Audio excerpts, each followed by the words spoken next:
in mind, and that was a takeaway I had from the Woodland City Council meeting.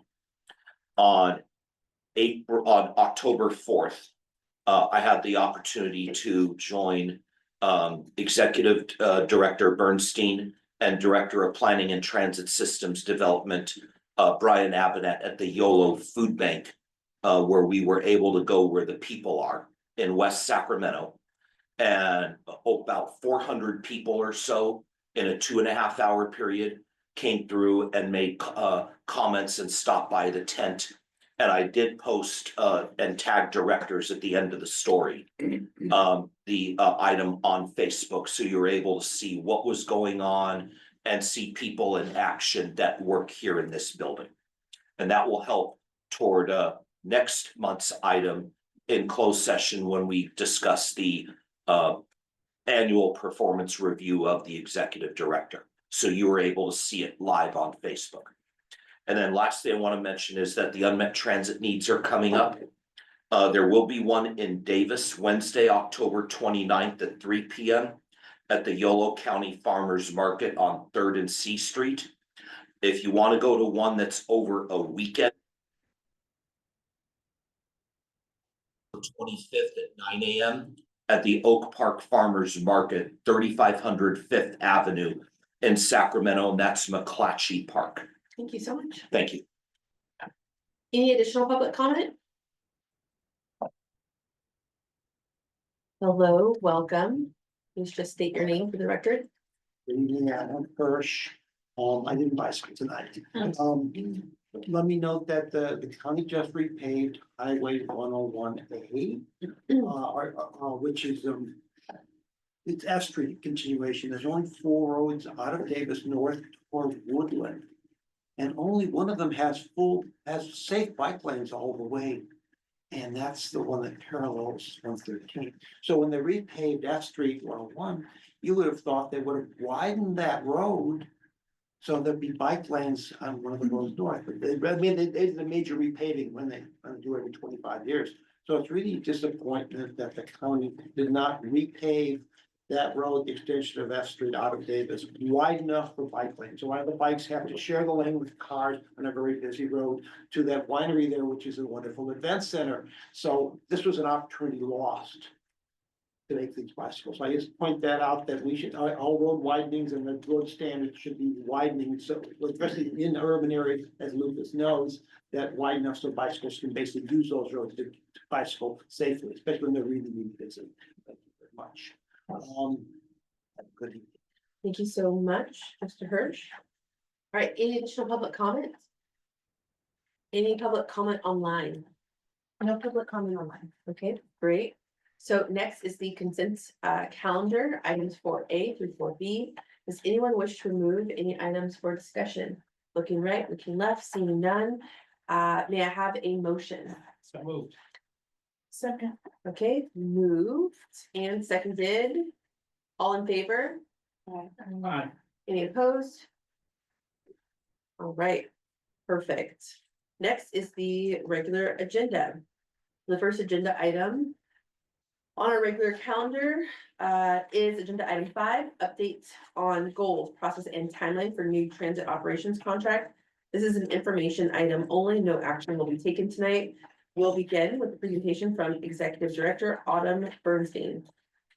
Great, thank you very much, Madam Chair and members of the board. Happy to have you here on this rainy evening. Thank you all for braving the weather to make it out. I want to start by introducing Rick Ramasier, who is online and was going to be here in person, but due to the weather and some other things that have come up, I was unable to be here in person. But Rick is a consultant with Capital GCS Consultants, and who we have hired to assist us with developing our transit operations contract RFP. I'm glad he could be here. And Janine, perhaps you could stop sharing the slide deck for a moment so we could share Rick's face, because I know I want to give him the opportunity to say a few words of introduction about his background. Good evening. Did you want me to go now, Autumn? Yes, go for it. Yeah. Oh, great. Good evening, Madam Chair, members of the board. A pleasure to be here with you through Zoom. My apologies, I'm not there in person. I did have a personal issue come up unexpectedly this afternoon. That said, we at Capital GCS are very happy to be helping your executive director move forward with the very important process of going out to bid for your service providers on your services. There's very few things that you'll do as an agency that are as important as this. And we bring, I was just thinking about this today, over 200 years of experience from our executive bench, which mainly is made up of retired folks like myself, former CEOs or general managers of transit agencies of various sizes. We also have Leslie Rogers on our bench, who ran the Federal Transit Administration office out of San Francisco. And where he may come into this project, although not for very much time, is he's an expert on how these contracts work vis-a-vis receiving federal funds, whether they be 5311 or 5307, as the case may be. Also with us on the team is a guy named Kevin Faulkner, who I'm sure at some point you'll get to meet. Kevin will do up the bulk of the work in terms of helping you all craft the RFP or whatever mechanism you choose to use to secure the bids. And Kevin has written dozens of these for his entire career across the country, actually. A little bit about myself real quick, and then I'll stop. I ran the Central Contra Costa Transit Authority in Contra Costa County for 24 years as their GM. Prior to that, I was the head of planning, accessible services, their what they called their external affairs. I started at the agency in 1989 as a planner analyst, and they kept promoting me. Whether that was wise or not, only history will tell. During my time there, I participated in either managing directly or overseeing the staff that wrote 6 RFPs. And we went out to bid every 5 years for paratransit services. Our fixed route services were delivered in-house, but we contracted out our paratransit services. And so I feel I have a vast level of experience that I can pass on to Autumn as she goes through this process. And again, we're very happy to be assisting YoloTD in this effort. Thank you. Thanks so much, Rick. So Rick's going to stick around, and so feel free to pepper him with questions about how this works, best practices, or his own experience. So thank you, Rick, so much for being here. And I will say it was a great comfort to me when we found Rick in the Capital GCS team to know that we would have some individuals with more experience than our management team has with going out for this incredibly consequential procurement. So with that, Janine, if you would go ahead and start sharing the slide deck again. I have a few slides I want to go through, and then really want to open it up for discussion and questions, and want to make sure we're getting your feedback as we move fairly quickly to bring this forward to you. The goal is to actually bring a draft RFP to the board for approval next month, so that we can get it out. This is, even though our current contract we have until August of 2026, is actually quite a lengthy process. And so thanks to our consultants, I realized we need to move quickly on this. So the staff recommendation tonight is really just to receive the update, but most importantly, provide feedback on the goals for this procurement, the process, and the timeline, to make sure that the concerns that you have, or goals that you have, aspirations for this, that we're incorporating those into it. So go ahead to the next slide.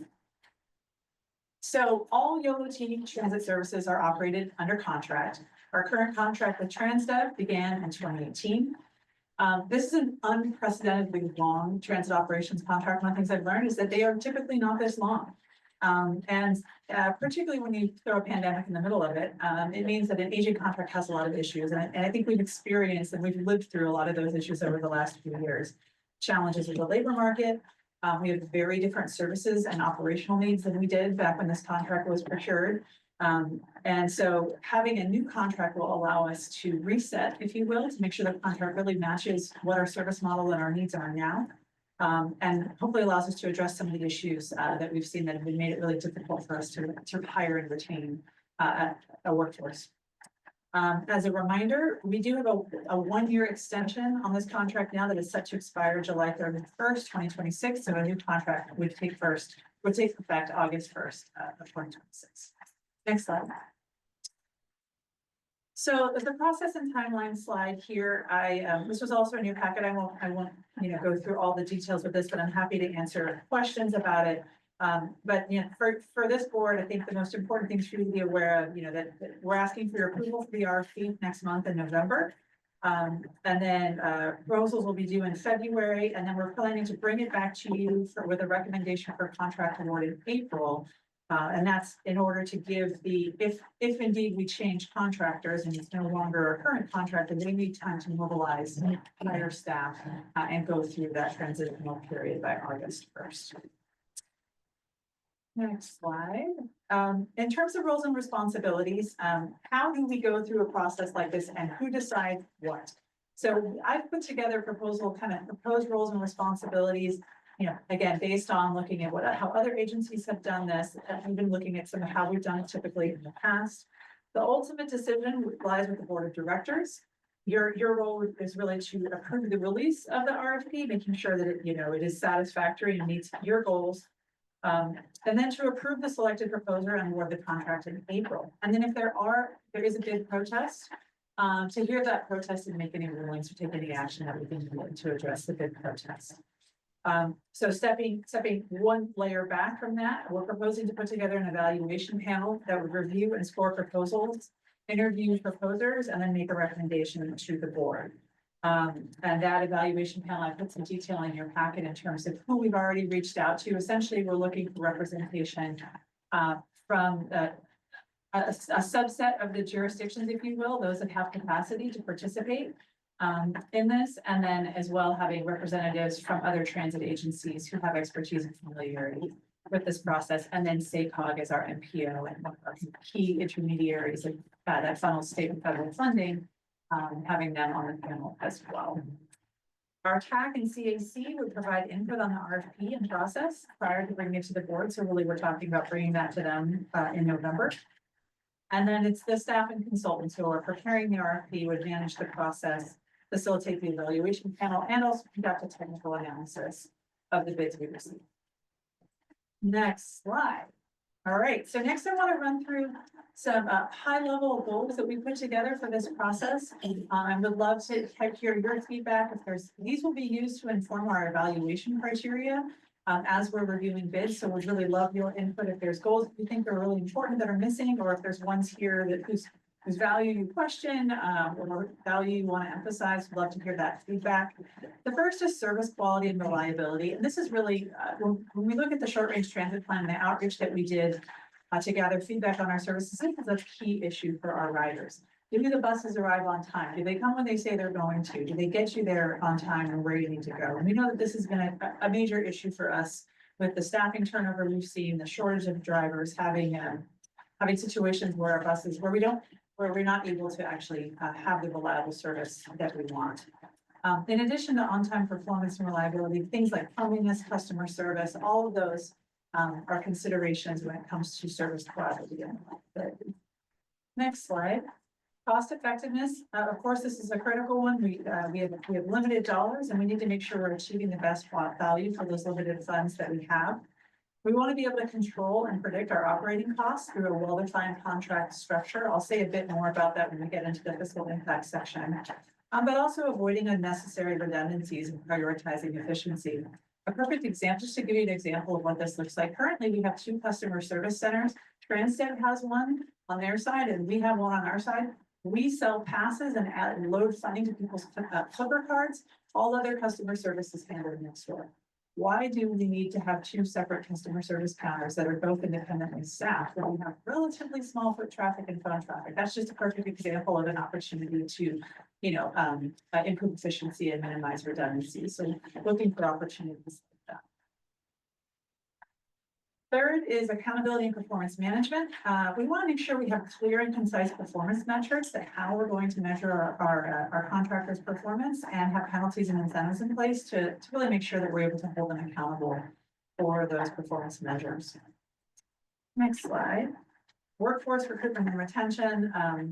This has been a major issue, as you all know, for a number of years. We want to maintain a stable and reliable workforce. Because we contract out the service, we don't directly control the compensation and benefits that a contractor would provide to their workforce. But there are things that we can do to structure the contract to help incentivize the contractor to provide competitive compensation and benefits. We can also require workforce protections for our existing workforce, and, first right of refusal, but folks who currently work here would have first right of refusal, if we were to change contractors. And state law does require that a future contractor would honor our existing collective bargaining. So the union contract that is in place here, that would automatically transfer to the future contract. Next slide. Safety and risk management. Safety is a huge issue for us, as you know, and we want to prioritize safety not just for our passengers, but also for our drivers, our staff, and all others who interact with our services, whether it's other cars on the road, bicyclists, pedestrians. Our vehicles are out there in the road and they are interacting with people every day. And so making sure that our contractor has a really effective safety and risk management program is important. And we also wanted to be transferring appropriate operational risks to the contractor to protect our agency from liability that's unnecessary. Next slide. Flexibility and scalability. We want to make sure our contract can adapt to changing transportation needs and funding conditions, including service reductions or expansions without penalties. We don't want to find ourselves in a situation if we have to cut service to be having to renegotiate key aspects of our contract. Next slide. Innovation and efficiency. We want to the extent possible, see what ideas are out there that other transit agencies are doing, the innovative practices that some of these contractors may have adopted from elsewhere. So we want to create openness and space for them to suggest better ways for us to do things than how we've been doing them in the past. That could be technology, it could be the use of AI, it could be different ways of doing the same work, organizing the same work, so that we're having continuous improvement. Next slide. Regulatory compliance and reporting. As Rick mentioned, it's very important to make sure that we're operating our service in a way that is compliant with state and federal laws. And that our contractor is assisting us in meeting our reporting requirements so that we do not jeopardize our ability to continue bringing state and federal funds into Yolo for these services. So that's it on goals. Next, I want to say, before we wrap up, just a bit about the fiscal impact. Significant cost increases are likely with this new contract because our existing contract is so old. That magnitude is unknown because until we test the market, we simply don't know how big of a cost increase we can anticipate. So given this uncertainty, how do we navigate this and how do we control costs in our new contract? Next slide. So I want to say a bit about the way we want to structure this contract, which is differentiating between fixed costs and variable costs. As much as possible, we want to have variable costs that fluctuate with the level of service that we provide. So variable costs, essentially, this is paying for miles and hours of service. So if we are compensating our contractor, saying that they're paying me per mile or per hour of service, then as we need to increase or decrease service, that cost goes down. Now, some fixed costs are going to be fixed. We know we need to have a general manager, a safety manager, a shop manager. So some of these positions, HR, are a given. Those are not going to change, right? So those fixed costs are going to be fixed. Preventative maintenance. If we have vehicles in our fleet, we need to be doing preventative maintenance. Some preventative maintenance varies depending on mileage, but some of it just has to do with we need to do some of these things on a periodic basis. Safety and training programs, we can't skimp on those, right? So making sure that we're being thoughtful about how we structure the compensation so that we're differentiating between those costs and giving ourselves the flexibility to adjust variable costs as we need to, will give us the ability to control costs, even as we see increases in those unit costs, those per mile and per hour costs. Next slide. So then the question then becomes, okay, well, how are we just thinking about if we need to reduce service, what's our mechanism for thinking about and deciding how we do that? And that's where the short range transit plan is so important. And the fact that we're doing these two processes concurrently is helpful.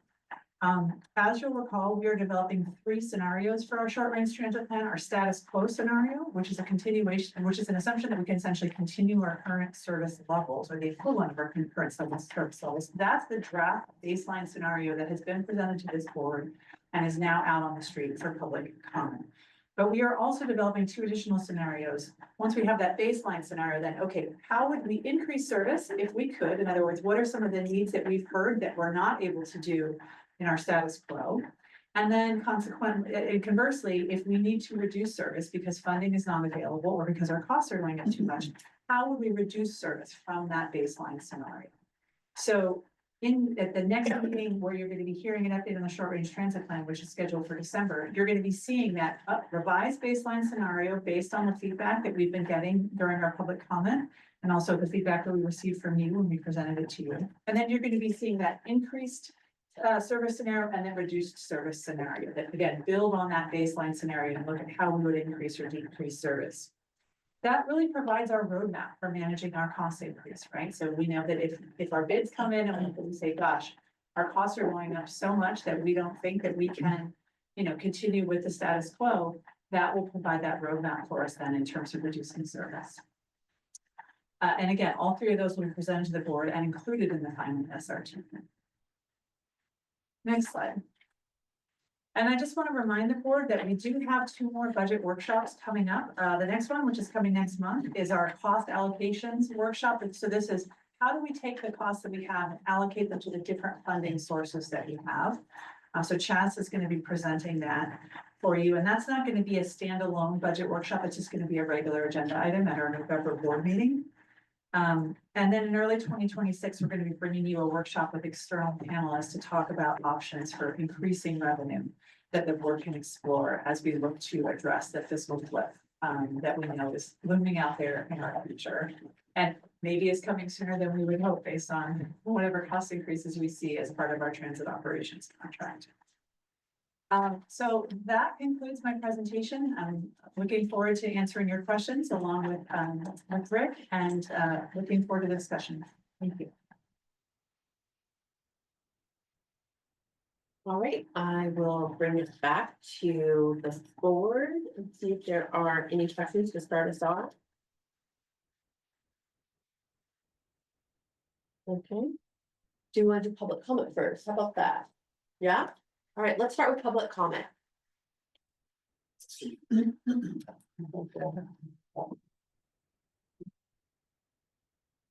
Sacramento will go first. Thank you, Executive Director Bernstein, for the wonderful and educational presentation.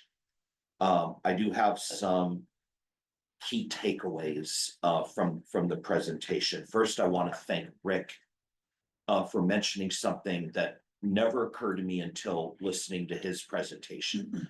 So one goal I have is let's think both inside and outside the box. So what I mean by that is, do we contract out both fixed route and paratransit services as is today? Do we do both services in-house? Or as Rick pointed out, do we do a hybrid approach where one is inside the box and the other is outside the box, as he made in his presentation? So one service is in-house and the other is contracted out. Would that be a good fit here? Or maybe is it only a good fit elsewhere, like Contra Costa County, as we heard? The cost thing is very concerning to me, especially when we've had discussions about a fiscal cliff. I love the fact that we're going to look early next year at some opportunities to increase revenues. Going off of that though, and the scenario presented on October 4th, where the people were in West Sacramento. I'm really leaning on the scenario and scenarios provided out at the outdoor event. One, I don't know if you had noticed, Chair Early addressed a comment you had made at a prior board meeting about the concern of no service to Bride or Broderick. That has been addressed with the proposal of Route 38, which would travel every 30 minutes from Broderick and Bright to a transit center at River City High School, getting youngsters on the Ride Free program the ability to go to school in particular, but the public to get on a bus within city limits and would not travel to other cities or jurisdictions on the service map. What that would do, though, is not allow the 240 to operate the 30-minute frequency that was originally proposed for the 15-minute combined frequency with the 42s between both the basketball and the baseball side of the river. So that should come back. But so far, those are my takeaways on this RFP, but really looking forward to next month when the action comes and what is being presented to us. Thank you. Thank you so much. Any additional public comment? How are you doing, Mr. Hirsch? Hi, Alan Hirsch. One for the long ride here. This is kind of the last big changes in our agency since Autumn has taken over. The old general manager of the long contract to a more aggressive multi-modal agency. So this is really a potholes. This is important, this change here. And this is a chance to use the private sector and the for-profit to cut our costs versus having the agency run by actual employees. So this is a great opportunity. I'm concerned that basically we haven't defined yet our performance metrics, which I've been talking about, and that should be what success looks like for this particular agency. We still haven't done that. Bugging you and lots of things on the plate. So that's particularly important. I think your consultants who run this thing should be provide those things. And that should be used not just for the contract, but also for just going forward. This is a chance to start exploring that and talking to the board about that. You know, on time, dropped routes, which we don't have any metrics. How long will we saw this happening? We don't have any continuity to see what's going on. And you know, safety, of course, and there's probably other things, because this is out of my experience, but that's my thought. There's robust performance metrics that you guys get. You can see how things going and Autumn and her staff can manage what's going on and also compare against other agencies and see how they're doing. And the other kind of thought was basically, can RT be one of the contracts? Maybe there's an economies of scale of bringing RT in that. So maybe you could consult with them and see what they would not make the RFP appropriate for them to bid on too. See what would entice them to bid on that. It might be kind of interesting. Thank you so much. Thank you. All right, I'm going to, let's see, unless staff have questions. Nope. I'm going to ask our clerk, do we have any comments online? No public comments on that. Great, great. Let's bring it back to our board then. I know a few of you guys had questions. I'm looking right. Seeing none. I'm looking left. Seeing none. Billy? I can jump in. Okay, I got a whole list. Yes, thank you. Sharon. Thank you, and thank you, Autumn, and Rick for being here and for the information. I guess for me, what it kind of like, when I look at some of the things that are in here that we talk about with the 8 slides that we had, I guess for me, it'd be helpful to better understand how much is in the control of a new group. Like when you look at on-time performance reliability, how is that? Is half the time, is it traffic? Is it a bus breaks down? Is it like not related to the operator that we have on site, when it's people calling in or people that are sick, or like how much of that is just out of their control, right? And how do we kind of measure that when we're going through this? And I also think it would be helpful to, and I don't know how much of this is done publicly or not, or is kind of like, what is the process of ranking how important these are to this board and to staff? So if I think for me, what stood out, a couple of them was when you talk about flexibility and scalability, right? And if an RFP comes forward, how does the board say, like, working with staff, if that's like the one that we think is most important, not knowing what's going to be coming up and what's happening with the fiscal situation we're going to be in, is that one of the most important things that we want to see a potential new operator be able to do for us? Or is it more on reliance or the fiscal side, right? How do we rank those pieces? And I don't know if that's something, because you do an RFP, if you show your hand that way publicly or not. But for me, I think it'd be something for us to weigh in on, a longer conversation with our staff of, what is it that you're seeing now that really is the top priority that we want to see addressed, right? We know there are variables that are in there, but with our current operator, if we had, you know, a list of those things, like here are the things that we really need to get done and get done right to make this more efficient and make it more useful for our riders. I think that would be helpful for me moving forward, almost like a strength and weakness kind of deal, right? Because we don't see that day to day, right? We get some report backs and conversations with you. In terms of challenge, you mentioned a couple of times kind of challenges to hire and retain workforce. Is that something that's coming due to the pay structure that's currently set up? Is that, I mean, I imagine overall that this occupation has its challenges. We've heard that from TransDev in terms of hours and holidays and things of that nature. So how much can you truly kind of get into the challenges of hiring, retaining? How much can this new operator help us in that regard? And then the last question I have is just around, you mentioned kind of what we would need to mobilize and hire staff. So my question is, you know, what does that look like? You did mention, after I wrote this down, that they would have the first right refusal, first right refusal. Yeah. Wow. Is that something that is baked into the bargaining agreement right now? What does that look like? Is it like a hiring a whole new staff? I think some information that would be helpful. Thank you. Those are great questions. I'll start, and Rick, please feel free to jump in terms of, you know, I can speak from my perspective, what I've learned, but, you know, but Rick may also have some other wisdom to share on this. In terms of what does the contractor control and what do they not control when it comes to things like on-time performance? I mean, clearly when you have congestion, right, you know, as we know we do on something like, say, the Yolo causeway, right, there's factors that are beyond their control. But there's also many that are within their control. I mean, we saw just this summer in June, we had 21 missed trips, when we typically have, you know, maybe one a month.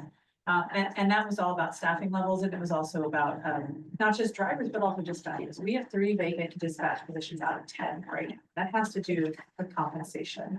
So, and the dispatcher is the person that we are counting on who's sitting in that chair, making decisions about how to move resources around. If we know not enough drivers have shown up, or if we know that one driver has happened recently, took off and went, got confused about which route they were supposed to be driving and went the wrong way, and then had to turn around and come back to the county for a mall, right? That dispatchers play a critical role in handling those positions. And the fact that we've had chronic vacancies on dispatchers as well as road supervisors, those are all positions that we need to have experienced people that stick around. And to do that, we need to compensate them well, or our contractor needs to compensate them well. Now, because this contract is so old, what we're paying our contractor was defined back in 2018. We did do an increase for them in 2021, but that increase was directly tied to paying certain positions more, particularly our drivers. It wasn't more funding for them overall. So, you know, we don't have transparency into their balance sheet, but what they tell us is they're losing money on this contract. And as long as they're losing money on this contract, they're not going to be inclined to pay the contract. Right. And so when we think about how do we control this in a new contract, we don't want to necessarily take the lowest cost bidder, right? Because the lowest cost bidder may mean that they're going to be cutting corners when it comes to how much they're paying their staff and or how many of those critical positions they're actually filling. So that's one thing. In terms of how we hold them accountable, all the performance measures. Right now, our current contract has something like 75 different performance measures with things like, what is the temperature inside the bus? Is it between 68 and 72? If not, it's $5 per violation. I mean, it's stuff that, like, how on earth would we have the capacity to track that and monitor that, right? There's too many performance measures and a lot of them are not really trackable. So we want to distill that down to a handful of performance metrics that really are meaningful. And then we have the ability to actually track it, right? And to help them be accountable. And so that's one of the things I know we are working on with our consultants is figuring out which are the ones that we want to keep and which are the ones that we want to get rid of. And then the first right of refusal you asked about, what I know is that the new transit operator will have to honor the current bargaining agreement in terms of whatever those agreements that they have with the union are. That doesn't necessarily mean that they have to retain the entire workforce. So that's something we can proactively put into our RFP, is that we want first right of refusal in there and to encourage the new contractor to honor that. And then the last question, I'm sorry, I had it and then I lost it. I was just curious about kind of how we prioritize the importance of. Oh, what these yes. are. Yes, thank you. So what we would do is we would, as part of the RFP that we bring to you next month, we would identify basically evaluation criteria. These criteria will be published as part of the RFP so that the bidders know exactly what criteria they're going to be evaluated on. And so it could be, what's your plan for delivering on-time performance? What's your plan for retaining a workforce? What's your plan for X, Y, and Z? And then we assign points to those based on which, how important we think those individual criteria are. And the importance of that original criteria will be determined by the board or at the. Yeah, in the- yes. We'll be bringing that to you as part of Okay. the draft Got RFP, and yes, and then you can say, I actually think this one should be Okay. 20 points, not 10, Got it. that kind of thing. And that'll go to the CAC and to the Yes. same thing that's up to here. Okay, Exactly. Great, thank you. Thank you so much, Dr. Chapman. I am next going to go to Director Leah. Thank you, Dr. Bernstein, Executive Director Bernstein. I have a question on the evaluation planning, the evaluation panel, please. And the convening and the selection, what is that process to ensure that our staff from each jurisdiction has an opportunity to weigh in? Give them the time selection. Yeah, so we want to have it be a reasonable sized panel. So we've, what I've done is I've reached out to the city managers and the county administrator about this. I've had conversations with the city managers of Woodland, Davis, and West Sacramento. They've all expressed interest in having someone from their staff participate in it. I have not actually had that conversation. I've sent emails, but I have not had a conversation with the Winter city manager or the county administrator about it. I don't, given we have a different relationship with the county where we actually don't provide a lot of service in unincorporated areas. We provide some. But I want to make that opportunity available to anyone who wants to be a part of it, but we also want to have a reasonable size evaluation committee. So I did prioritize talking to those three because I figured those are the three who have the most capacity, frankly, on the staff side, and maybe have the most at stake in this financially, if you will. But if it's important to the board that we have representation from all the jurisdictions, then I can work to try to make that happen. It just means we have a lot of schedules to clear. I will say we also could have, we could also look at ways to increase the tax roll as well. The technical advisory committee, which does have representation in all the jurisdictions. That was my follow-up question. What role does it have? Right now, the only role we've defined for the TAC is to have them, as well as the CAC, looking at the RFP next month before it comes to you and giving us their feedback as well as that. But we don't have it. That's the only role we have now. Thank you. Okay, I have just a couple of questions. One, I'm just going to broach potentially, particularly if you're wanting to have representation, that we may want to consider having one board member on the evaluation panel. I know in some of the other boards, commissions I sit on, typically for something like this, there would be a director or board member represented, something like that. So that's one suggestion. I'm gonna take my questions out of order as I was writing them. Do we have, and I'm sure it's somewhere in here and I missed it, what's the current cost of our contract? And it's a two-parter. What's the current cost of our current contract, and then what percentage of our budget does that represent?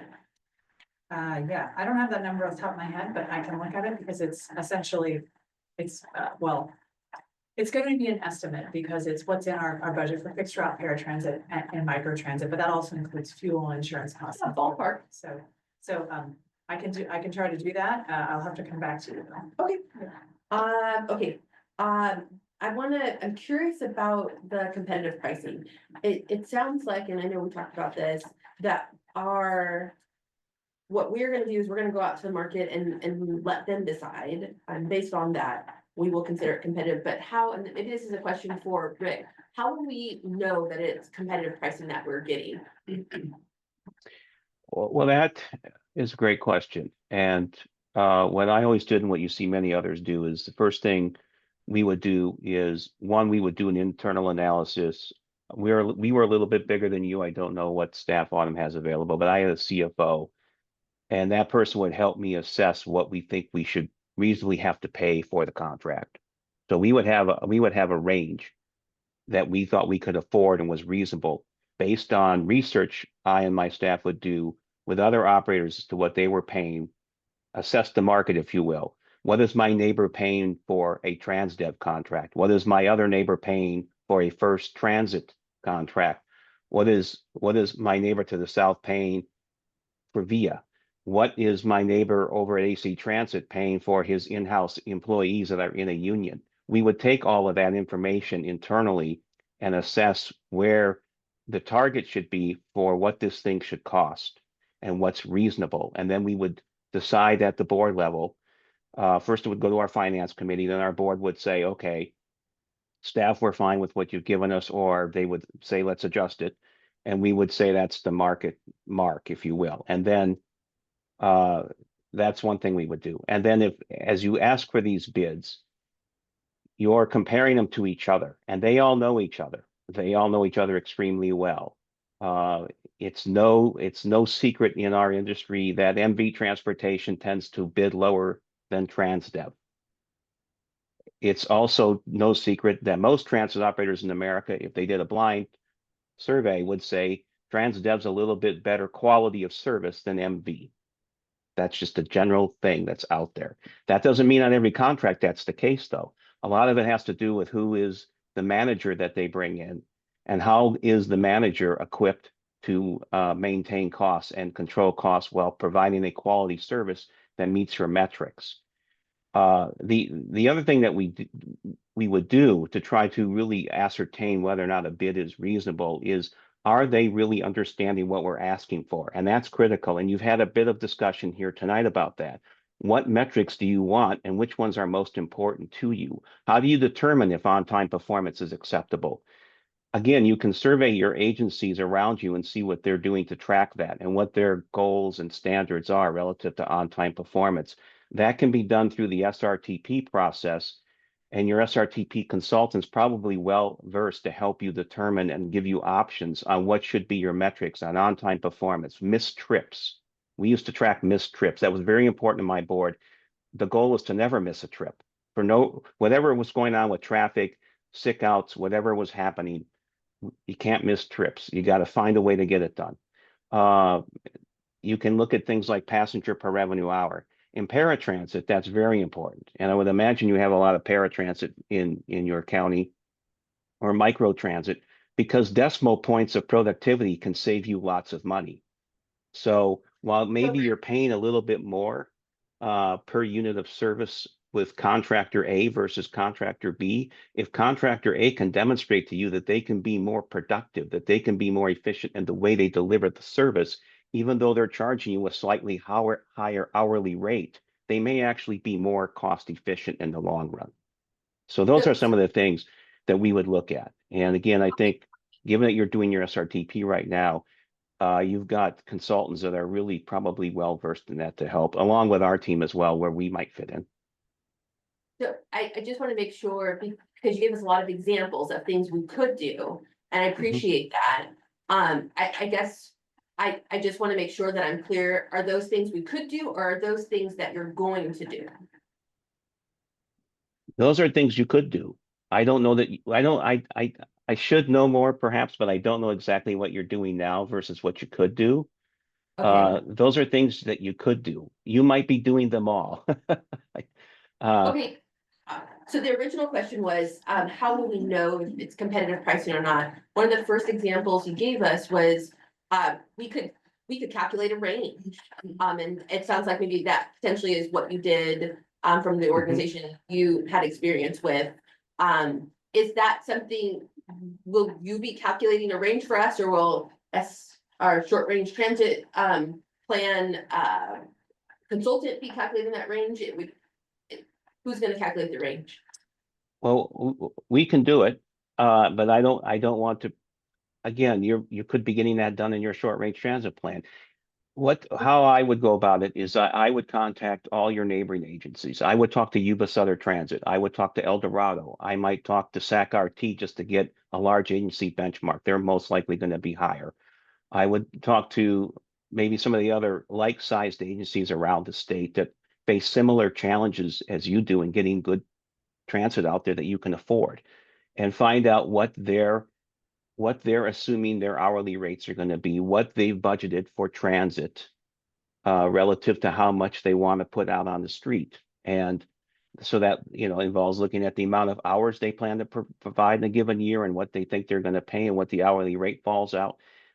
Looking at the different approaches to try to get what should the goals be for Yolo Transportation District in terms of these metrics. And if those metrics register with folks, then you can make them into goals, and then you can use those both to evaluate the proposals and also hold the winning bidder accountable. Okay, thank you. Director Bernstein, I just want to make sure, so is our other consultant currently calculating the range? Or are we going to get that out of this contract? I would love only clarity. Sure, absolutely. And listen, I'm learning a lot as well as we're going through this process. And so what we have currently scoped in our contract is for our consultants to do a technical analysis of the bids we receive, to evaluate them based on is this cost effective based on your hours of service, et cetera, based on what we know about you, what your neighbors are paying. So we have that on the back end. In other words, once we receive the bids, comparing those to kind of what everybody else is paying.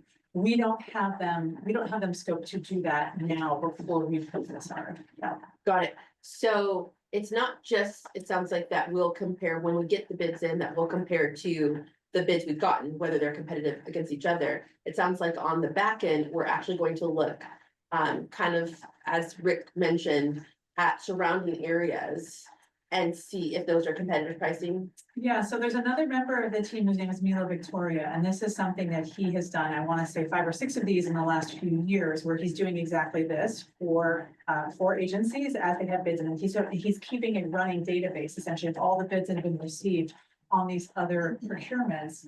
And he does this analysis looking at how many miles of service are they operating, et cetera. And so that's something we did build into the scope of work for him. But, I confess, I don't know all exactly the details of how he does it, but I do know that part of it is that larger database of information he's been gathering from other procurements of other agencies around the state. Great, thank you very much. Just a couple more questions. Structure of our current contract. So one of the things that you mentioned in here was variable versus fixed. And I was just curious, our current contract from 2018, is it both fixed and variable? It is, yes. Okay. Yeah. All right, that's awesome. Thank you.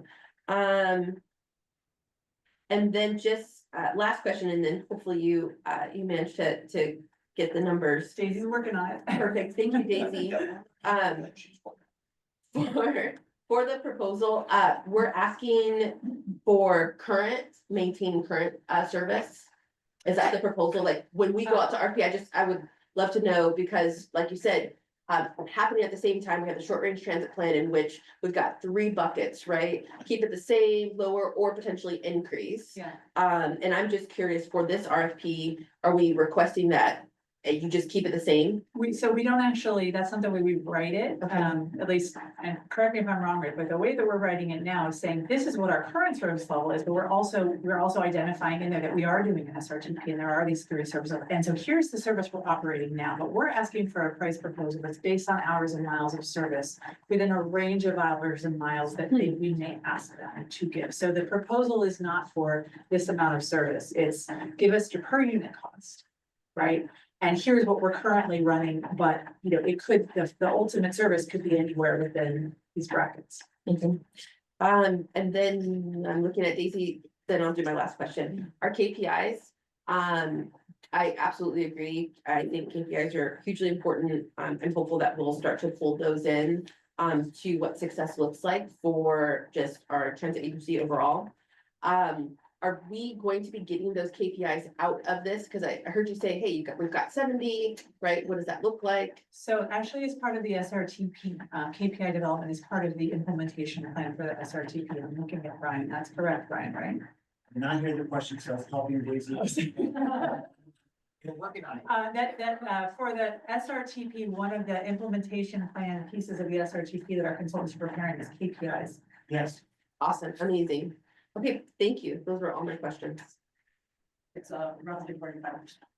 Okay, so our current contract that we know from 2018, which I've heard Director Bernstein say a couple times, is likely significantly lower. Which is also contributing to what we're paying our workers, or what their contractor is paying our workers, is 45% of our current budget. And we know that there is a world in which, in order to maintain our current service, it's going to have to be significantly higher. Okay, I'm just tracking. Daisy, can you give me a ballpark number? I'm just gonna repeat it on the mic. For, Just how much our service, yeah. including admin, it's roughly 20 million. Okay, just for, I'll repeat it out loud. One more time, sorry, Director Sorry, Bernstein. well, no, admin is, that's our cost, right? Yeah, So so for subtracting that one, our, for just. Our contractor is about 17 million, plus 18 million. Okay, so current that's more than contract. that's more than 45%, right? Because the whole budget's like 22. All right, I'm not gonna put you guys on the spot anymore. Okay. I appreciate, no, seriously, I appreciate you guys. Potentially in our next meeting, could we also just, so we have a baseline of, because I understand it's like, hey, this contract that was in 2018, a lot less than what we're likely gonna pay. It'd be nice to know just like what's the current price. Thank you guys so much. I'm gonna move us along unless there are more questions. Okay, all right, Director Ferrex. Yeah, thanks so much. Firstly, just, first, just want to say, to Rick Ramasier, I mean, he may not remember me, but I remember him. I was just a junior staffer in the legislature when we first met in 2007, when I worked for Mark DeSaulnier. And it was right about the time that he won transit operator or manager of the year by the California Transit Association. So congratulations on that. I remember those days back in 2008. And he, Small world. ably led some Simple Contra Costa for 24 years. So just appreciate your work for us on this effort as well. A couple of quick things just in terms of questions. So one, the on the timeline, timeline looks fine, but just, and there's been a little bit of discussion of this, but I think it's still want to drill down a little bit further, which is just the timing of the process vis-a-vis the short range transit plan, because there's a discussion of the short range transit plan in this item, but it doesn't really exactly say when we're gonna kind of be done or ready to go. And the reason I'm asking is just if we're gonna start again, contract start date August 1st, and you've got short range transit plan kind of sequencing 6 months before that, I'm just trying to figure that out. And so in terms of how any respondent to an RFP is going to sort of try to figure out how to sort of make sense of how to approach it. So I'm curious about that. That's the first item. The second item is on just in terms of the priorities, you sort of outlined the 8 different, we'll say buckets. For me personally, service quality and reliability, tied for number 1, frankly, but certainly safety, risk management, the safety, especially for passengers, staff, and others. I mean, that's just obviously key for all of us, I'm sure. But then also the metrics, sort of the accountability, performance management item. I mean, I think really, and so those are like the 3 for me out of the 8 overall. I mean, they're important certainly, but just personally, those 3 are really important. I will, in the board member verbal reports later, raise an issue around service quality and reliability, just a more recent example, and it's one of many that I think we have kind of documented over the last number of years post-pandemic. So just I think will help highlight why that one is meaning so much to me personally these days. And then the last item is on the short range transit plan, and I think the chair just was talking a little bit about this as well. This issue of sort of three, three approaches, right? Status quo, service scenario, increased service scenario, or reduced service scenario. I think even, it feels like even across all of them, it's not just about like increase or reduction, it's about potentially reconfigure, right? That, I mean, and that just is not, I mean, that is not in here anywhere. I mean, I think that is, we do know that that inherently is part of the short range transit plan. But so I just don't wanna, I'm worried about focusing solely on increase, decrease, or status quo. When the reality is, it's likely reconfigure. Almost in any of the three scenarios, there's kind of, well, I guess that's not status quo. But in terms of increase or, I just feel like the real emphasis needs to be on the potential around sort of adjustments that are likely to be made. That may not end up increasing service or decreasing, but then they also don't really explicitly or not status quo. I mean, so just wanted, that's less a question, but just wanted to raise that, and I don't know where it fits in terms of the items that are sort of how it's laid out in the staff report. So just those are my items. Thank you. No, that's great. Thank you for clarifying. I should clarify that the three scenarios are really they're financial scenarios in that sense. You're absolutely right that all three are going to look different than the status quo in terms of what service we're providing, but it's about the level of service, right? And so when our SRTP consultants started work, they look at, okay, how many hours and miles of service are you currently running? That's the status quo, but we're going to rearrange how we're allocating those hours and miles. Right, so all of these scenarios, are looking very different than what we are currently running today. So I just want to be really clear about that, and I appreciate that was not clear. That's really what we mean when we're talking about the three different scenarios. It's really just from a sort of a financial resources perspective.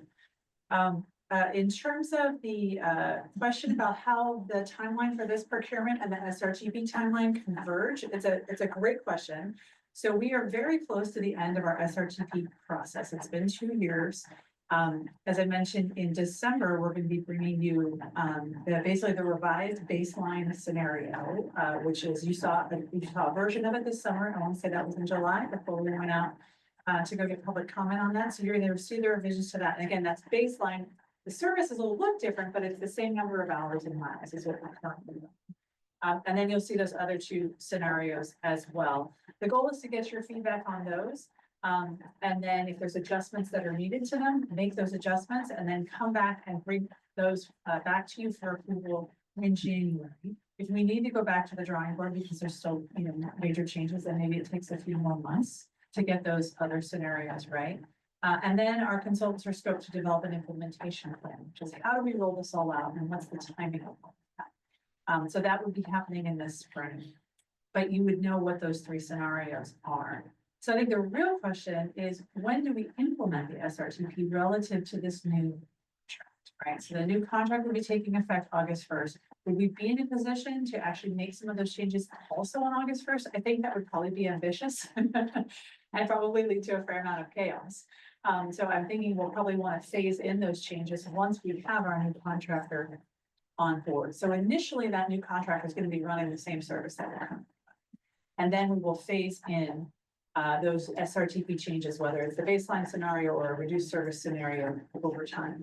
Does that help answer your question? It does. I mean, it totally answers it. It doesn't make me excited about it, but I think, because we've had a lot of discussions, and I'll use the winners example of, potential adjustments around service there.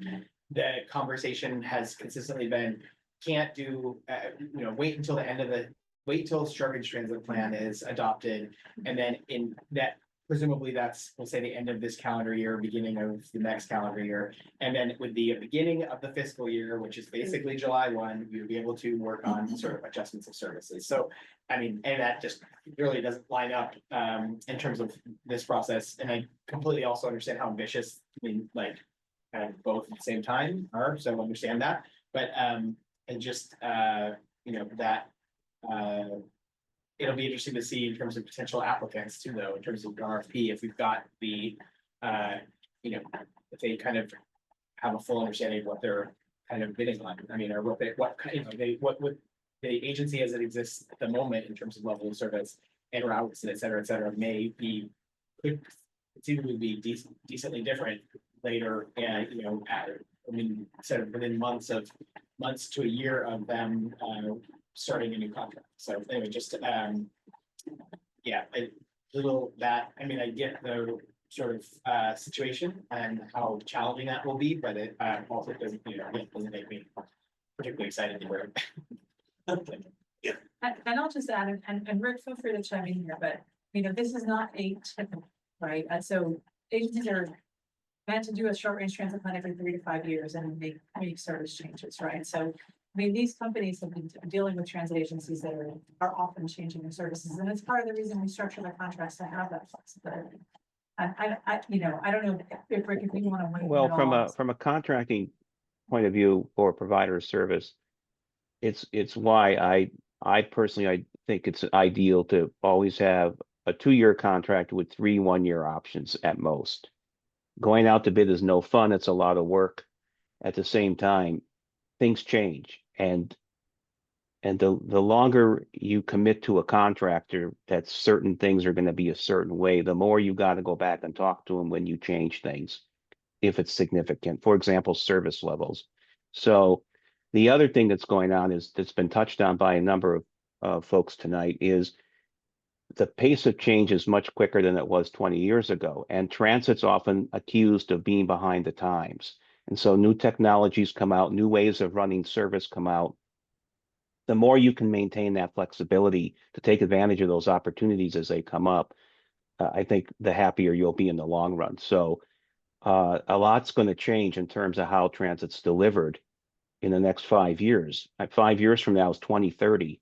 And we're all aware of the different things that are being worked on that may impact how public transit's delivered. So the more you can anticipate that, and the better off you'll be. So again, the timeframes of the contract can assist you in that, as opposed to what you're used to, where you have this really long contract. And most of the bidders, they understand that, you know, we're going to do 2 years and then 3 option years. And the option years are not based on whether or not they're performing well. They're true option years. So if you get to year 3 and the contractor's performing well, but you want to really redesign your service in a way that's going to require a different pricing structure that's very different from your contract, that's a reason to go back out to bid, and it's no blemish on the contractor. Thank you, appreciate that. One last really quick point, which is just, also,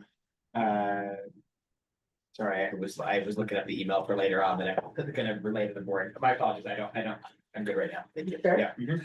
Okay, all right, Oh, no, actually, I remember, I apologize. Okay. So to the public comment from earlier from Mr. Hirsch, about, RT being a potential RFP respondent, that did happen in 2018. I mean, that, RT did respond as one of the respondents to the RFP. And, this agency chose, you know, to sort of go in the direction of Veolia at the time, Transdev now. But I mean, that was previously, of interest to RT to. All right, great, thank you so much for all that information. Seeing no other questions, I'm gonna keep us moving. So, speaking of technology and innovation, next is our agenda item 6. An informational update on the automatic passenger counter project. This is an information item, no action will be taken tonight.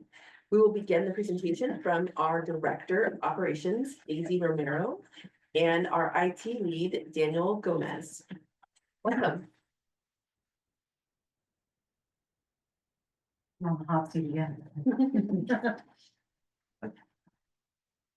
Thank you and good evening, members of the board. First of all, I want to introduce our brand new IT lead, Daniel Gomez. Daniel's been with the district now for about 10 years. He started as our IT support person. And I am happy to announce that he's now officially our IT lead, so congratulations, Dan. Let's go ahead and get started. APCs, so many transit operators have transitioned to the new technology called APCs. So what these APCs do is they collect our ridership on our vehicles. As you can see on the picture, We have the two sensors at each door, and then they capture the people getting on and off the vehicles. And so what they are, they're basically sensors, and they detect folks getting on and off. All right, so our project timeline, so this has been a pretty lengthy project, as some of you guys may know. So the project officially started back in 2020 and 2021 when we applied for partial funding. And then we got some full funding back in 22 and 23. That was a combined federal and state funds. And then beginning in June, we actually went out and procured contractors for the APCs, and ultimately we went with Trust Park as the sole source. And then officially in November, we signed the contract with Trip Spark. And then the summer of 2024 is when we began actually installing the APCs. However, after installation is when we started seeing a lot of the issues pop up with the APCs. And then we started working with our vendor, Trip Spark, to fix some of these issues. And some of the biggest issues that we encountered was the calibration of the sensors. And because they're so sensitive, depending on how, I guess, like the X-ray flashes when you're walking in, if it's too wide, it captures too much. And if it's too small, it doesn't capture enough. And so Daniel was working with our vendor to make sure that kind of an X-ray sensor was just right. So that way it was capturing the folks getting on and off the bus. Thankfully, once Daniel fixed that, we were able to kind of get that calibration going. And so we were able to start accurately counting folks on the bus. One of the other issues that we ended up encountering in our newer vehicles or goods was when they were installing the APCs, the cables got flipped. And so a lot of them ended up getting pinched, and so we had to call the vendor back out again to fix them. And so that took a whole process with Daniel actually having to get into the buses, take apart some of the compartments, and actually inspecting every single one of our brand new buildings.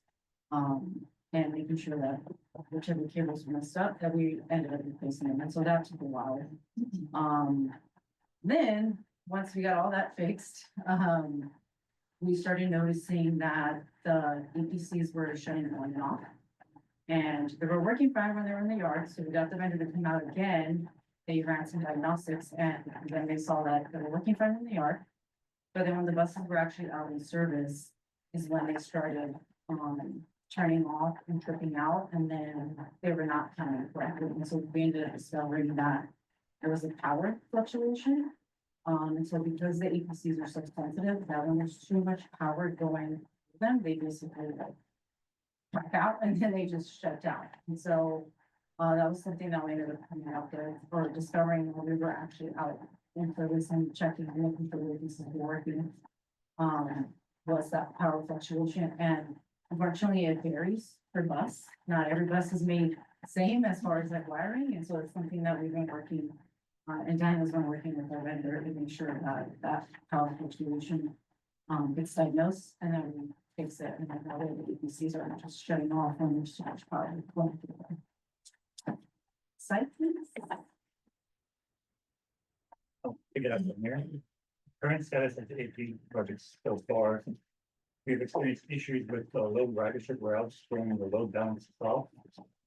We also experienced the power fluctuation that Katie just mentioned with the APC rather out on routes. We have an aging and mixed fleet, which also provides challenges like maintaining aging hardware and buses, as well as troubleshooting each bus type. We've also reached out to other agencies. It seems like these issues are common, and even other agencies have come out for agency law together. Other considerations for the board are the affected project or the IT field technicians have been performing full job duties for about 2 years now, as well as daily IT field technician tasks. There are also other projects that still need to be cellular router upgrading the buses, as well as our office computers. Other challenges also are shortage in transit staffing.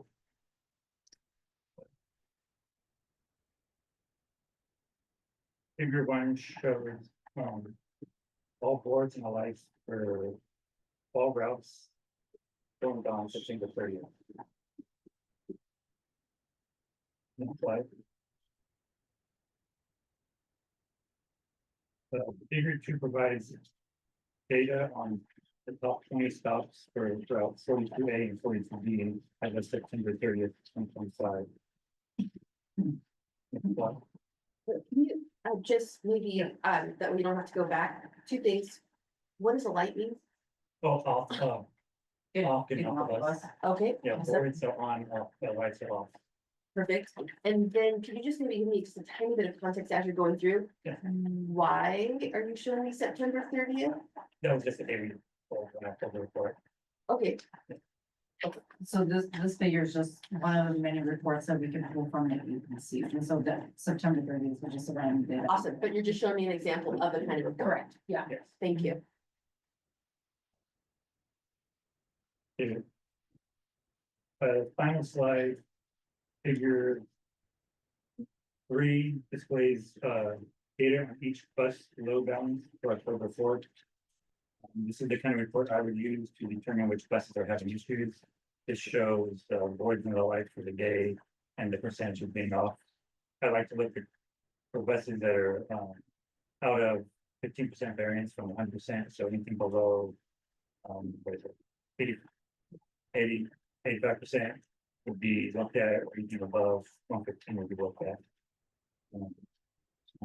That's it. Just last question, just on that last statement, to make sure I'm tracking. So by variance, I think what you're saying, but you can tell me, is, hey, I'm looking to see, are they in sort of a normal range? Is that by what variance, what you mean? Yes, because yeah, if you can see on the chart. I can't. Already. 43 and the eyes are already gone. Yeah, so most of us have looked like within 100%, but some of them like 1708 is 140% off. So that means the calculation of boards and the light goes off by that much, and so that can mean that the sensor may need to be recalibrated or that the hardware stopped working for some reason, and I have to go out and check it. So load balance basically means the number of people getting off the bus match the people getting on, because if it's not 100%, then like you got people getting on the bus, but then they're never getting. Oh, does that make sense? And so It that's. See, they're not. Interesting. Want that. Is that the end of the report? There's an- Okay, perfect. No, I just want to make sure. So to conclude our presentation, our next steps are to continue testing and troubleshooting to improve our EPC performance, as well as validating the EPC data against our existing data sources, so Energy Unified as a task. And, you know, making sure that our EPC project is where we need to be, because we know you have been anxious to do this. If I could just add a couple quick comments on that end, just to say, Daniel undersold this. He's been one person doing two jobs for the last year and a half. Like, so he does all the IT for our office, all the IT for next door, does all the IT for all the buses. He's also managing this transition to tap to pay at the same time. So he's like, oh, doing more job responsibilities. Yeah, he's doing two jobs. I just wanted to understand. Now that he's refilled his position, we're going to be, he's now the IT lead, we're going to be backfilling his position. We have that routine. So I wanted to say that. And then, and just finally on the next steps, one of the things we're really seeing, I think, is how tricky it is to get super accurate data.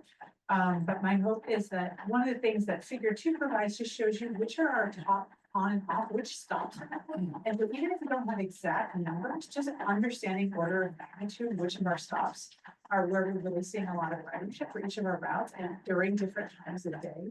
There's a lot of valuable data in there. So even if this is not maybe fulfilling all of our aspirations for ridership data, it's giving us other sources of information that are useful. And I think as we go through the next few months, of validating this against our other data sources. My hope is to say, what's the best thing that we can get out of this data, given some of the issues that we know that we have, and what do we look at?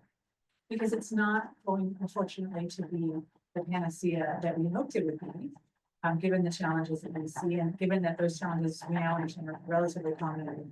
The final thing I would just note is with our tap to pay system with Kuba Pay and Saudi, the systems coming on board, that's going to give us great data. We already have great data for Beeline because Beeline people are paying using the app. And so that gives us, that's another new source of data that's gonna be coming on board, we hope, over the next few years as more and more people adopt that tap to pay system. That's gonna give us another set of data that we can hopefully help pull out, sure, as well. Great, thank you so much. I am now gonna, I'm gonna start by just opening it up to public comment. Okay, seeing none, okay, I'm gonna take that. Coming back, clerk, do we have any online? No public comment on. Okay, now coming fully back to our board, any questions? Welcome, Daniel, not a question. Thank you, all right. I'm seeing none, I just have a couple of questions. You mentioned that we did at some point start to get accurate counting of the folks coming on and off. I was just trying to follow the timeline. When was that? I'd say it was really recent. It had to be around maybe the summertime, or around July or June. Okay. Yeah. That's helpful. And it sounds like we haven't, but I'm just gonna ask the question. Have we been relying only on APC to count ridership, or it sounds like there are lots of other mechanisms?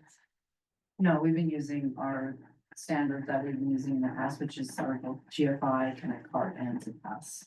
Okay. And then just last question, piggybacking on Director Bernstein, just mentioning at some point, we're gonna have to give up on some of our aspirations, around this. Do we have a general timeline of when or what that might look like to be able to have concrete, KPIs and measurements? I think my goal's always been this December, Okay. but considering all some of the things that we've been experiencing recently up until this summer, when we were able to kind of get a hold of the calibration issues and then the cablings that were done, the cables that were damaged. And then the power fluctuations that we're having through some of the EPCs. That's still my goal. The hope is to start actually using that data soon and then testing it against our existing data, so. For example, in figure 2, we can see the top 20 stops, and so. My goal for this project is to take that information that I'm getting from the APCs and kind of compare and contrast with our GFI data, our Connect Card data, and actually see. Is it where we want it to be? And if it's measuring up to where we want it, then we can actually confidently say, like, here's the information. So to answer your question, yeah, my goal is still December, but at least, considering that there isn't anything else that might impact this project, I'm hopeful that at least in this new calendar year, we can actually start using that. It would be helpful, and again, we don't have to get it today.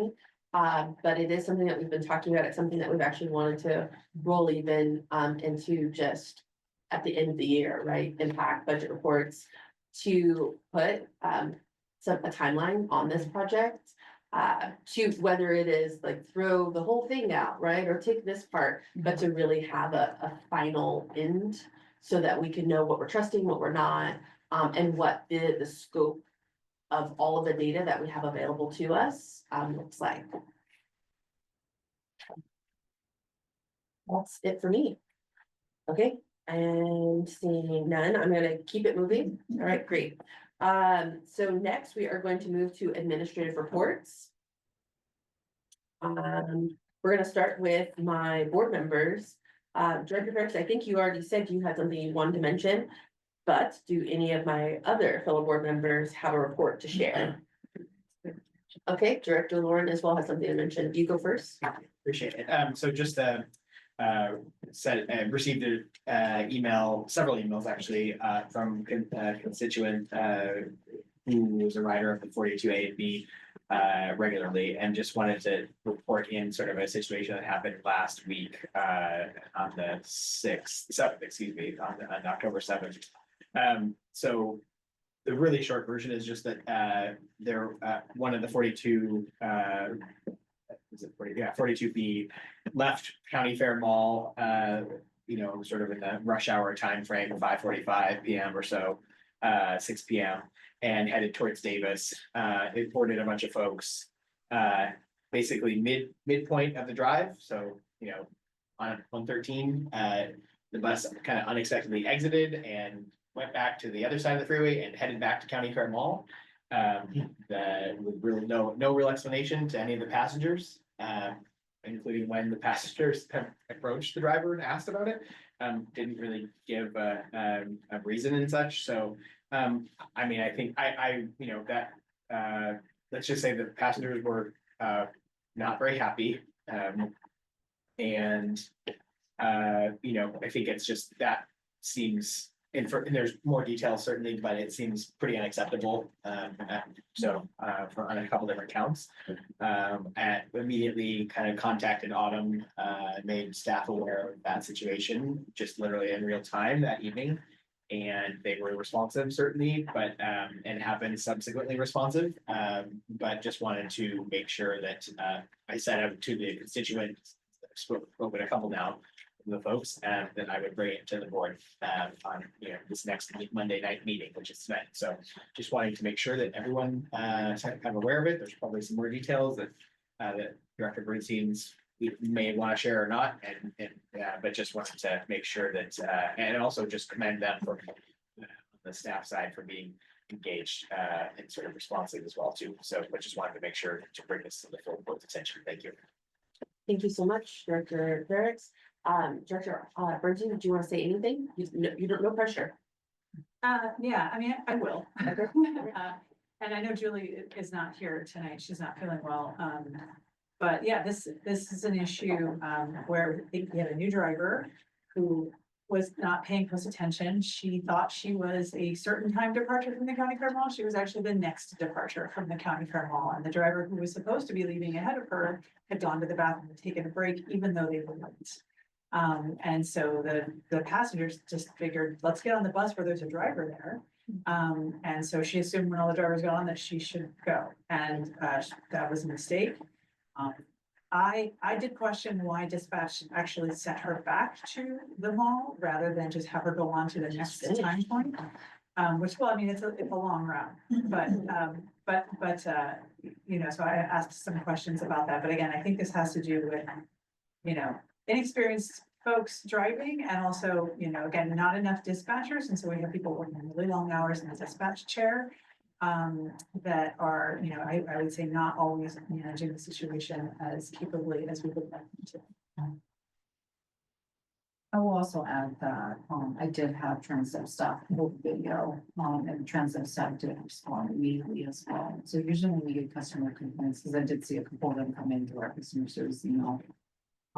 They're immediately sent to our contractor and we discuss them on a weekly basis, and in most situations, like, we have to pull video, we call the rider back, we talk with the driver. You know, as long as I think this is just a situation where folks weren't paying attention. And I did question our transit staff, like, why didn't the driver like tell them? Like, I've been on the vehicle, sometimes the drivers are like, hey, you have to pull over, you know, X, Y, and Z situation, or hey, like, we have to like come around because like the bus is acting weird. Unfortunately, in this case, that didn't happen, so you know, reading some of the customers' complaints, I can see why they felt like, where are we going? You know, the kind of thing, like, we're going somewhere and next, you know, we're turning back. And there was no communication from the driver. And so I did kind of discuss with our contractor, like, hey, like, you know, the driver should be communicating with their riders. Like, people make mistakes. It happens, it is what it is, but they should have at least said, hey, like, you know, we left too early, we need to get back. At least that way folks would have known, like, okay, like, you know, we're not just taking a joyride and then coming back. Thank you very much, and thank you, Director Briggs, for bringing that up. Director Lauren, you had something to share. I was driving in early with the storm. I had this question on in our priorities of service reliability and safety. Do we or can we consider excessive heat and atmospheric river effects on our riders in maybe safety and planning, specifically wait time and missed trips? And maybe that's something to consider for dispatch, but it's pretty horrible to be waiting out in the rain like this. And on excessive heat days. I would just think that people on those days need to be a priority so that there aren't any missed trips, or there would be a penalty for the transit providers, that would be steeper for leaving people stranded on those days. Interesting idea. Yeah, Yeah. I think that when we had it, when we've never really talked about that because we haven't really had that as something that we consider the, climate change on wait times and drivers. I just wanted to mention it. Okay, thank you. Thank you so much, Director Lauren. And then, yep, just making sure. All right, next we will hear from our executive director. All right, thank you. So I wanted to, Daisy stole my thunder, but congratulations again to Daniel, who was recently promoted. I've been so impressed to see, how he's really stepped up, in a very challenging situation. Couldn't be more pleased, that he is our new IT lead. I also want to congratulate, Brenda Loma Lee, who was recently promoted from assistant planner to associate planner. Brenda's been the project manager for the Yahtzee project, and also managing our Yolo commute program for the last several years. And she recently launched our rural transportation needs assessment, which is doing in coordination or in conjunction with Yolo County. Brenda started here as an intern when she went back to school at UC Davis and was finishing her bachelor's degree, and we're just thrilled to have her, and that we're able to provide those opportunities for growth for her here. So congratulations, Brenda. And then one other transition, this one's a bit more sad. Earlier this month, we said goodbye to our assistant planner, Cassandra Barrientos, who's on our operations team. She's relocated to Modesto to be closer to family and took a job with the Stanislaus Council of Government, StanCog, the SACOG equivalent for Stanislaus County. So we're very happy for her to take that next step, but it's a big loss for our team. We'll be looking, we're sorry to see her go. We wish her all the best, and we'll be opening a recruitment for that. Speaking of vacancies, we do have vacancies on our CAC, but we now have 6 applicants who have applied in recent months. And our CAC nomination committee, composed of Director Lauren, Vice Chair Lauren, and CAC Chair Lisa Baker, is going to be meeting later this month to discuss and go through those applications. So we're hopeful to have some new voices on our CAC. Michael also stole my thunder when he talked about the Woodland City Council meeting earlier this month, or I should say last month, when they received a presentation on the short range transit plan and our proposed new transfer point on Main Street adjacent to the new courthouse. The council asked a lot of great questions, gave us some good feedback. I'm happy to say did support the new transit center location or transfer point locations. That's great. Kudos to Brian and Lola, who gave that presentation, did a great job fielding questions. So we'll be incorporating that into the SRTP that's going to be coming forward. And we're also slated to present the draft SRTP to the West Sacramento City Council on November 5th. I look forward to hearing their feedback and questions. And we've been doing a bunch of other community outreach, which has also already been mentioned. And then lastly, I want to just mention a relatively breaking news item. The CARTA board later this week, one key matter they'll be discussing is the waterfall of toll revenue and how toll revenue is allocated different priorities. At the TAG meeting last week, their technical advisory, which I sit on, I was the lone dissenting voice, raising concerns about staff's proposed flow of funds, which deprioritizes funding BMT mitigation in favor of building up a major maintenance fund for the first decade of the project, meaning that BMT mitigation wouldn't be funded until about 2045, which is obviously a concern for me. So you'll see in the CARTA board packet, those who are following it, that you'll see there was dissent in there. I wanted to give you a heads up about that. And we did prepare a memo that just explains our position on this, which I wanted to make available to the board and also members of the public. So if we could just pass those over. I know we can't have a lot of conversation about this. I did just want to make the board aware. We don't like to be the dissenting voice on things, but I felt this was an important one. And with that, Madam Chair, I'm happy to answer questions, or we can go straight into the long range calendar. We are going to go into, well, actually, I'm sorry, are we able to ask questions on this? That's so low. Question. Yes, so you can ask a brief question, but we can't get into any significant discussion if there's interest after reviewing it. You can reach out to Autumn and she schedules something on a future agenda, so go into that further. Any question?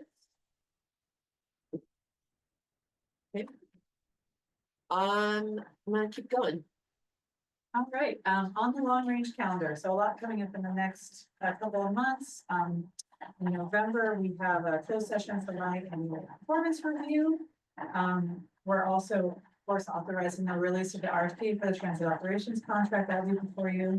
Be having our second budget workshop on cost allocation.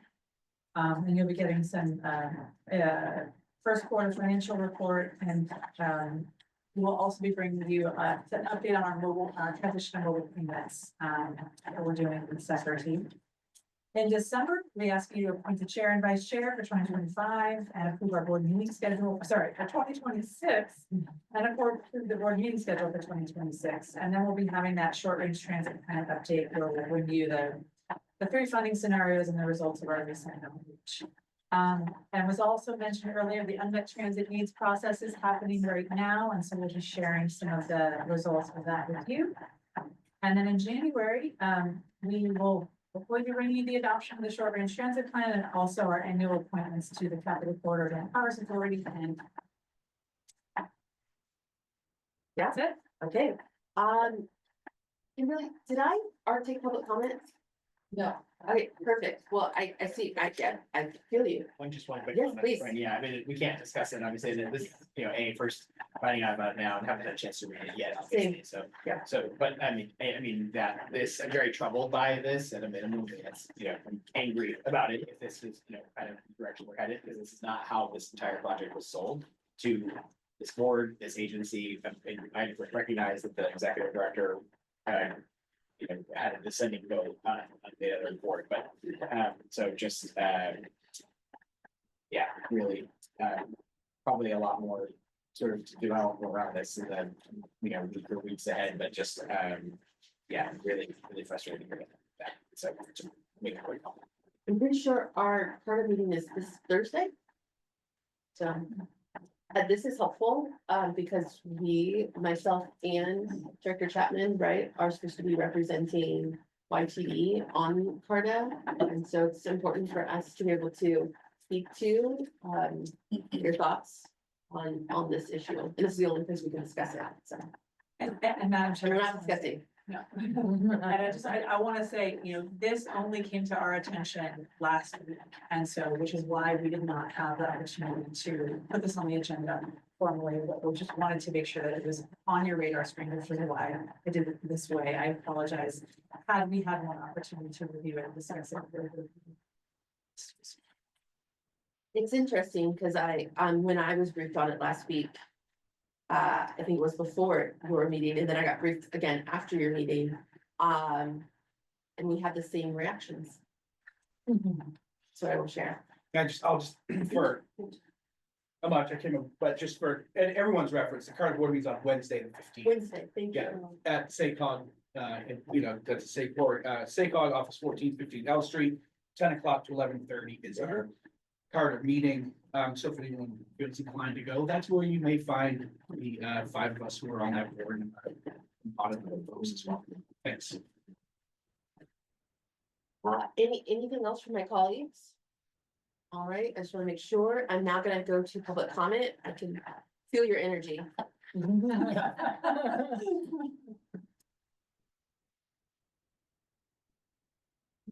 I said this was going to happen.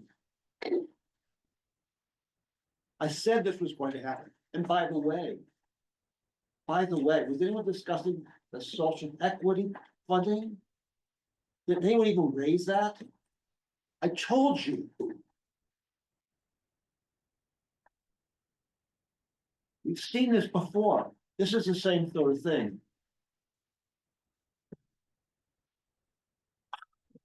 I'm just aghast.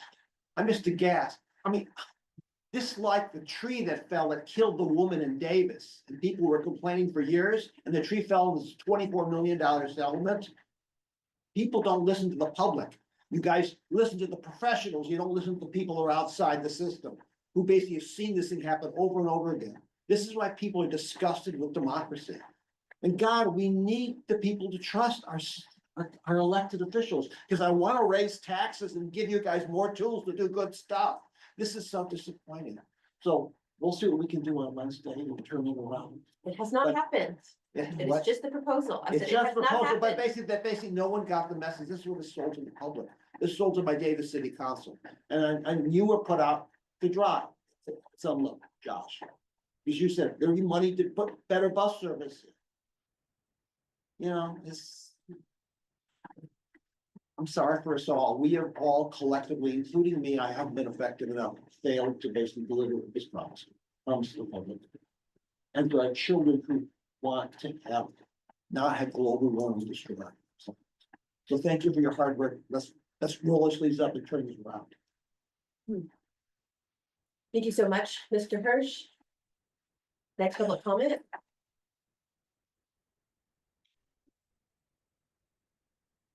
Thank you, Chair Early. So just kind of in reaction to both the letter, what just came up last week, what's coming up Wednesday, and more or less to focus on the point or the comment made by a legal counsel, Kimberly Hood.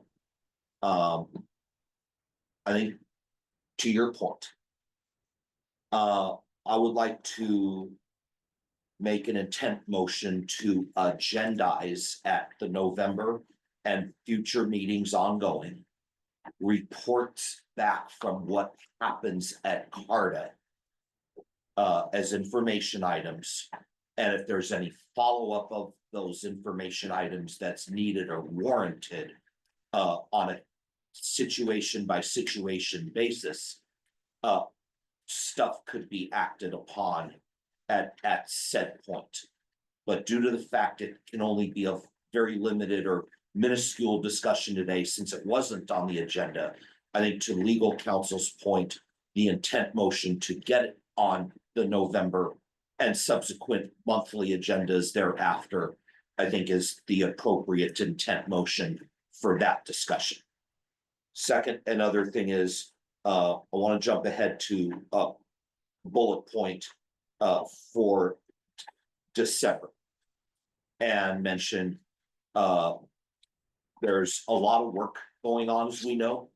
The SRTP, the RFP for the new contractor, unmet transit needs, just a lot going on in this business and especially here in this building. I think maintaining a sense of continuity and continuation is going to be imperative and important going into 2026. And right now, just expressing what I see coming in December, I would like to make the intent motion to continue the current board leadership from 2025 into 2026 to continue that continuity of going forward. And perhaps if a lot of things get accomplished that have been going on in 2025, in 2026, maybe revisit that issue of a leadership change in 2027.